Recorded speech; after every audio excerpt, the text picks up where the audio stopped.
Tyler Shough has been borderline elite for the Louisville Cardinals this season, but unfortunately, he's being overshadowed.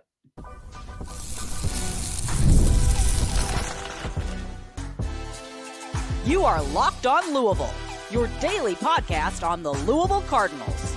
Part of the Locked On Podcast Network, your team every day.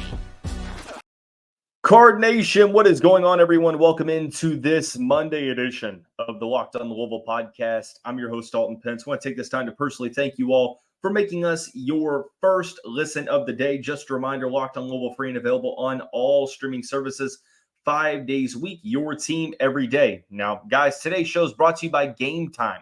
Download the Game Time app, create an account, use the code Locked On College for $20 off your first purchase. Terms apply. Bringing my guy in for his weekly spot on the show. He is on-air talent / producer of From the Pink Seats podcast, Keith Arutoff.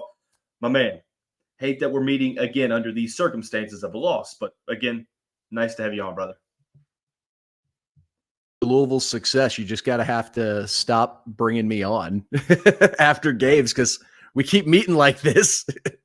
and forgive me, as the listeners will hear, we didn't hear about the first 2 seconds what you said because my unexperienced tech personality didn't take you off mute. But listen, you're going to want to hear what Keith has to say as we sort of dive into what we're going to talk about. Tyler Shough, borderline elite. He's been very, very good, but he's being overshadowed by Louisville's 4-3 record, justifiably. We'll discuss. Third down defense was the Achilles heel for Louisville on Saturday. Cam Ward had some very interesting comments to make. And if you're a Louisville fan, probably didn't make you feel all that great. And then unfortunate news, Jamari Johnson feared to be out for the remainder of this season. We'll discuss what's going to happen in the wake of that and how Louisville can bounce back from that injury news. So, Keith, we'll break down the numbers here in a second because I told you I had them before the episode. Tyler Shough has been better than advertised for the Louisville Cardinals. I think he has exceeded expectations, even for those who were pretty bullish on his talent. But it's been overshadowed by Louisville's 4-3 record, 3 losses by 7 points. And arguably, at the end of the day, all that matters is the win-loss record. What's your take on that matter? I mean, if you're overlooking individual excellence over the course of a record, like as a fan, I get it. Because at the end of the day, what the team is doing is what matters most. But I trust our fan base to be nuanced enough to realize, like, to appreciate the fantastic passer that we have gotten. And you had mentioned it when we first got Tyler Shough committed. I watched a couple of like the higher profile games tapes and saw the kid had the goods. It was just the 3 consecutive years missed due to injuries. And then it's like, well, it's not soft tissue injuries. And you go through and you look, and Texas Tech basically utilized him as a running back as well to sort of make some of those injuries make sense. But man, the kid's been electric this year. He's been very secure with the ball. Like, I know a lot of fans are going to immediately think of like, oh, the Notre Dame fumble as one of the Shough plays. And that's really been his only turnover that wasn't a desperation play this year. It's been 3rd and forever, 4th and forevers have been the only times he's turned the ball over. And he's done a fantastic job just generating offense, which this team has desperately needed. And we talked about in the offseason, well, it felt like Louisville got a quarterback with a higher ceiling than maybe what Jack Plummer supplied you with. And the narrative was that he takes a lot of risks, but he's really taken a lot of calculated risks, so to speak, this season. They've thrown the ball downfield. Like, Tyler Shough is no stranger to airing it out. Like, he said, screw it, Ja'Cory Brooks down there somewhere, and just airing it out. But I want to read you some stats of where he ranks in the country, because I don't like to throw around the term elite all that much because you don't want to water it down. But considering the offensive line play that he's had to play behind in those struggles, and Louisville wanting to, really hammer the run home in 2 of the wins that Louisville opened up the season against, Tyler Shough is 11th in the country in passing yards per game. He is 3rd in the ACC. Obviously, Cam Ward and Kyle McCord are numbers 1 and 2. He is 22nd in the country in passer efficiency, the metric on NCAA.com, 158.01. He's 7th in the country in passing touchdowns with 18 to only 3 interceptions. Is he elite in your mind this season? So again, you sort of draw the line of like, what is elite? I would argue he's probably one of the 10, 15 best quarterbacks in the country. Yeah. Just if you need to go out and win one game, yeah, he's up there. Like the ACC as a conference as a whole has a lot of elite quarterbacks, and there is a legitimate argument to be made that Tyler Shough, not having the weapons and not having the offensive line that Cam Ward does, and not having the amount of attempts that Kyle McCord does, like he's right up there at the top of the conference as one of the best quarterbacks. And the ACC deceptively as one of the best quarterbacks in the country. Like if Tyler Shough was in the Big Ten, he'd be the best starting quarterback in the Big Ten, arguably. Yeah, maybe Dylan Gabriel, but here's the thing, man. I got to be careful here because I'm not as high on Dylan Gabriel as a lot of people. But, I mean, Keith, he's a top 3 quarterback in the ACC, hands down. Yeah, 100%. Tyler Shough has been fantastic. Probably the best passer of the football since that Louisville's had since Lamar, and you could argue maybe since Teddy, because Shough can sling it. He's making NFL throws on a weekly basis. Let me ask you this. Was there a part of you, I know that he had not a terrible game against Notre Dame. It was just tough to get a lot done offensively, a lot of to do the offensive line. Was there a part of you that was sort of, withholding judgment a little bit until you saw what he did against Miami? Was that a part that you're like, you know what? I think he's good. I think he's really good.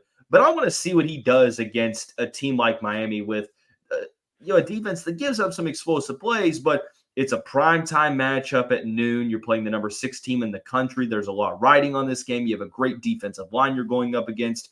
How much did his performance on Saturday affect your thoughts on him as a quarterback this season? See, I'm a hopeless romantic. I fell in love easy with Shough. Just watching some of the throws and the accuracy that he had on them against Austin Peay, against Jacksonville State. Like you see that, especially compared to the last 5 years of Louisville football, he was making throws weekly that just made you say, wow. Like, and you go on the Notre Dame game, he made a couple fantastic throws in that game, like the sidearm as he's getting hit in the chin, delivering a strike to the back of the end zone. Like fantastic. Did you say you fell in love easy? Oh, I fell in love so quick. Fell in love in the DMs. Keith didn't even get the number. He fell in love with the DMs.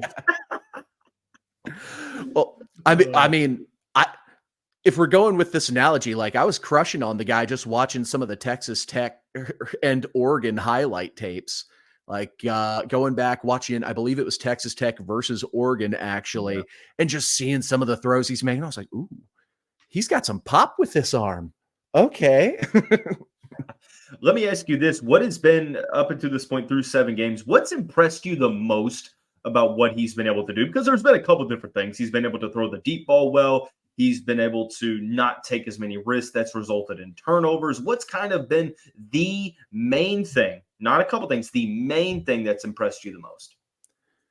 I mean, it's really hard not to say the deep ball accuracy just because only a select few people on the planet can do that.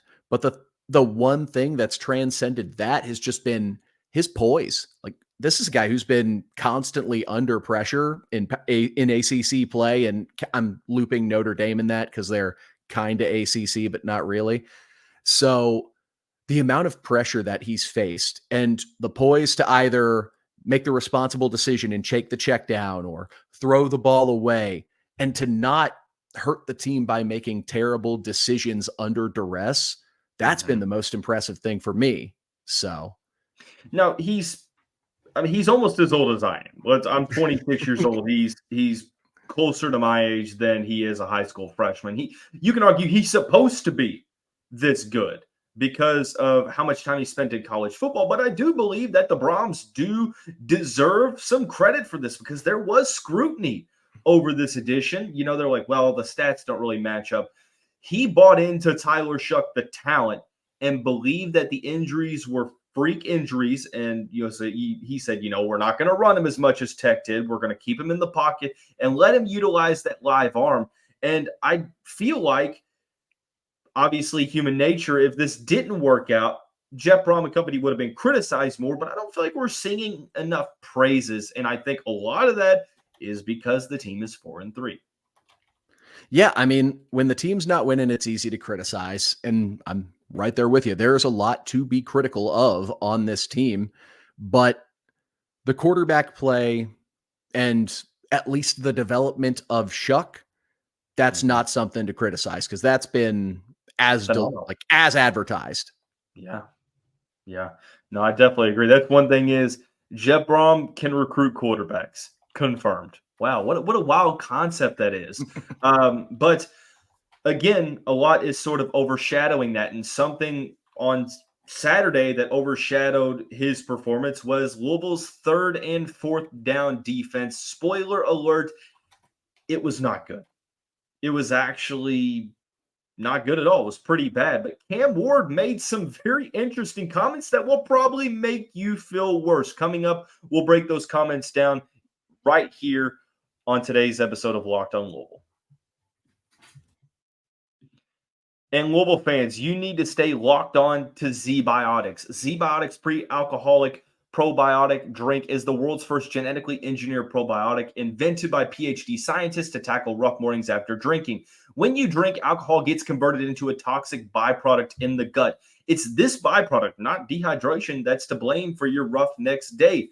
Pre-alcohol produces an enzyme to break this byproduct down. Here's how it works. Step 1, drink pre-alcohol. Step 2, drink responsibly. Step 3, enjoy tomorrow. Go to zbiotics.com/lockedoncollege to learn more and get 15% off your first order when you use Locked On College at checkout. ZBiotics is backed with 100% money back guarantee. So if you're unsatisfied for any reason, they'll refund your money, no questions asked.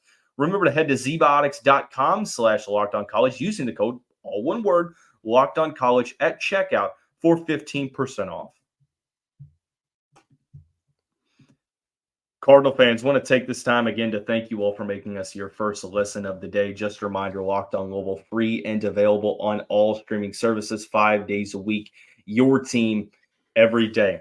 Keith Arutoff, producer and on-air talent from the Pink Seats podcast, part of the State of Louisville Podcast Network, joining us for seemingly, I guess we can call it his weekly spot on the show now. Keith, I'm going to tell you or recite to you what Cam Ward said when asked about Louisville's 3rd and 4th down defense. For starters, he gave Louisville's defense credit. He said it was a good defense, pretty much gamesmanship, right? Being professional. And he had this to say. Now, for context, Miami was 9 of 15 on 3rd down, 2 of 2 on 4th. I quote, they, Louisville, don't really get crazy on 3rd down. They play the same stuff they do on base downs. End quote. Now, I know that it was a point of emphasis to make this defense more simple. I remember you saying last week you wanted to see more disguise, more stunts, more, whatever you want to call it, pressure, disguising things differently. What do you make of Cam Ward's quote? Is it something that we need to look into more? I think it's a side effect of teams. I'm assembling the thought. It's sort of a symptom of having to simplify the defense so you can actually get calls in, which we still didn't quite do effectively, as there were still late play calls in. And Cam Ward, another guy who's been in college a very long time and another guy who's probably going to be an NFL draft pick and very likely going to the Heisman ceremony in New York. Like, you're not going to be able to trick guys with like him with basic things. So yeah, we're not running any safety blitz and drop coverages. I think the weirdest, most exotic thing we saw was a look where we put Ashton Gelati at Mike linebacker, which I have my own thoughts on. We won't get into that. Yeah. But I think a lot of it was Cam Ward had 3.13 seconds from snap to release of the ball in the Louisville game, which is 0.2 of a second longer than what he's averaged this season. And for example, on From the Pink Seats, we were freaking out about Calandria having forever to throw when he was averaging 2.7 seconds. So it's easy to diagnose defenses when you have all day to do it. And with a combination of having a wall of 4- and 5-star offensive linemen in front of him, combined with his escapability, experience, and talent, I'm not shocked that it was easy for him to diagnose and break down our defenses. Does that mean we were running primitive schemes? Probably not, but it definitely doesn't pair well after the comments about simplifying the defense just a couple of weeks ago. I think this looks worse with context, truthfully. Like, I heard that and I'm like, I mean, you're playing the best offense you'll play all year. You're playing a Heisman hopeful. Cam Ward, confirmed good at football. He's the best passer in the country this season. Cam Ward with 3 seconds to throw the football. Buddy, that's tough. That's really tough. That's a recipe for disaster. And it was. The comments in themselves, like Louisville, even after this week's game, they're 50th in the country in third down. Like, they're allowing opponents to convert on 34 of the 96 attempts. That's like 35%. It's not terrible. It's not great, but it's not terrible whatsoever. Fourth down might be the little bit larger of a difference. Maybe it's because it's a lot of more short opportunities. Their opponents are 9 of 14, which is 64.3%. I know these are statistics might seem a little jumbled, but I promise there is a point that I'm making here. When you look at the game itself, like, I'm not really, I don't put as much stock as some would into those comments because they're trying to simplify things. I think it's more so pointing towards the pass rush not getting home. And it's not like this has been a 1-week issue. That's one thing that I've continued to say. You need to give Miami credit for what they did. They're fantastic. You've got to give Cam Ward credit. But if this is symptoms of a recurring issue, that's a little bit different. One thing that was recurring, Keith, Louisville had no answer in the middle of the field. Miami completely dominated in between the hash marks. And it felt like, I mean, they spread Louisville out, and those receivers just did whatever they wanted to do in the middle of the field. Yeah, it's really been a troubling sign that anytime we sort of compete against elite offenses, we just get torn to ribbons, and the front four can't seem to generate pressure. So it's sort of damned if you do, damned if you don't sort of scenario where it's like, okay, well, we can send a blitz to try and get pressure, but if we do, we're going to be even more wide open in coverage. Or, hey, we'll drop in coverage and rely on 4 or even 3 guys to get pressure. And then the quarterback has 7 seconds to throw. That's not an exaggeration, by the way. There were plays where Cam Ward had 7 seconds plus to throw. I mean, he's one of those guys that, like, he barely moved, too. I mean, he's just kind of sidestepping one way or the other. And I'm like, oh, man. And it's a frustrating aspect. And, like, the popular target is, why isn't Ashton getting pressures? And it's easy to blame one guy. This goes across the entire unit. But I don't want the excuse. Really. Yeah. And I don't want the excuse, though.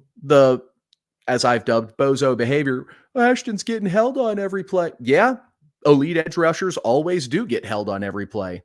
Tail is over time. Like Ruben Bain. We held him a ton. He still got a sack. Held him a lot. And he still got in on that forced fumble that resulted in a Miami touchdown too. Like, at some point, the talent that we thought was elite talent either has to step up and be elite, or we have to try and accommodate and realize, hey, we're not as good as we thought we were. Let's scheme around this. You can't run a base bare bones defense and expect to get away with it if you aren't putting elite level talent on the field. And we just aren't. I mean, also consistently, Louisville's not bringing a boatload of pressure a lot. I mean, they're dropping a lot of guys into coverage and playing the soft coverage, and it's just really not been working all that well. There was one play where I forgot who it was. It was a delayed blitz off the edge by one of the defensive backs, and he ran in untouched and got a hit on Cam Ward. And I'm like, thank you. Thank you.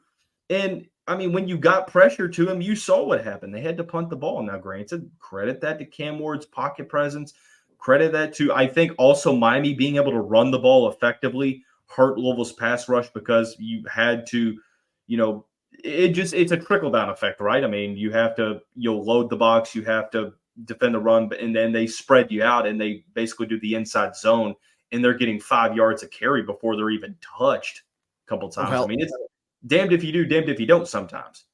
Yeah, and like you were saying with the run game, the most frustrating part is there were a couple of plays where they were able to make some cuts and get downfield, but there were multiple occasions we're hitting guys in the backfield, and Mark Fletcher or Damian Martinez still ends up with a 3, 4, 5 yard gain on the play. Yeah. Fun stat for you.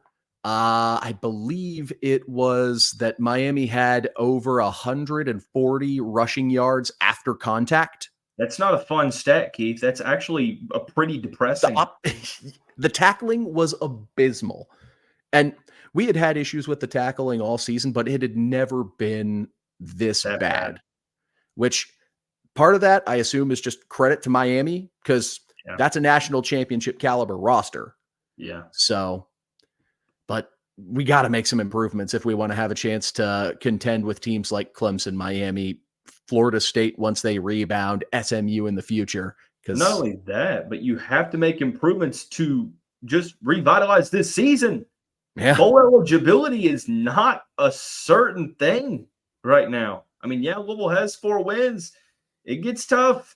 They're on the road at Friday, or on the road at Boston College on Friday, and one player that they won't have for that game or for the rest of the season, unfortunately, is Jamari Johnson. And I feel like that is a significant blow to this offense for a couple different reasons, and we'll break it down when we come back.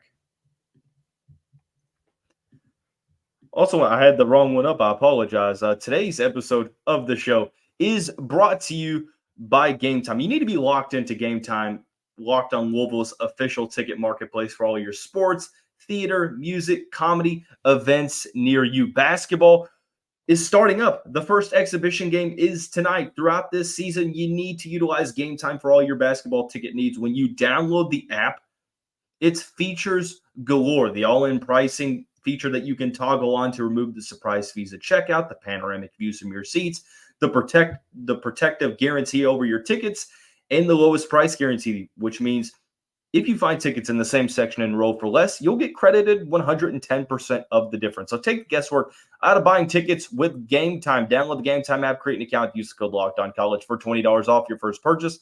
Terms apply. Again, create an account, use the code LOCKEDONCollege for $20 off. Download Game Time today. What time is it, Keith? Game time. And into the final segment of this Monday edition of the show, Keith Arutoff from the Pete and Scenes podcaster, producer / on-air talent. I say it so much, it's like saying candy, man. You just kind of mess it up if you say it too often.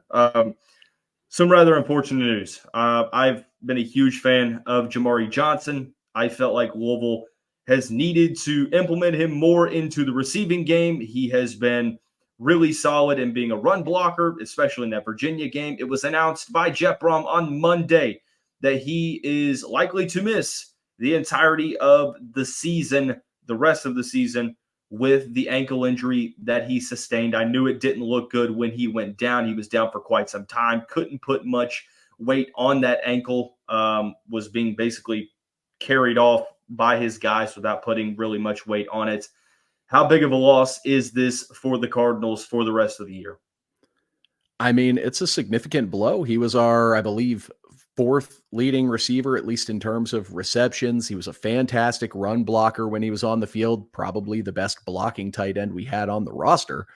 Yeah. So it really limits a lot of the things we've talked about previously about going with some like ace personnel concepts with 2 tight end sets. So the staff's I'm assuming they're either going to have to adjust and try to spread things out more often, maybe go with some 2 running back looks in the backfield, with 3 wide or 2 wide and a tight end with Redmond on the field, or they're going to need Kariski or Jaleel Skinner or Cummings to step up to try and take that number 2 spot, because it sucks. And we wish that we could have gotten to see him more in the receiving game.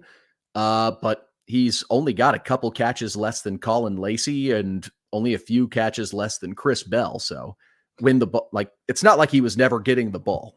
Yeah, he wasn't. I mean, Mark Redmond was featured more in this offense, and I imagine he's going to get some more targets. But you mentioned a couple names. If Louisville were to just look down the line and have someone else step up in his absence between Nate Kariski, Jaleel Skinner, Isaiah Cummings, I know they all bring different things to the equation more than the others.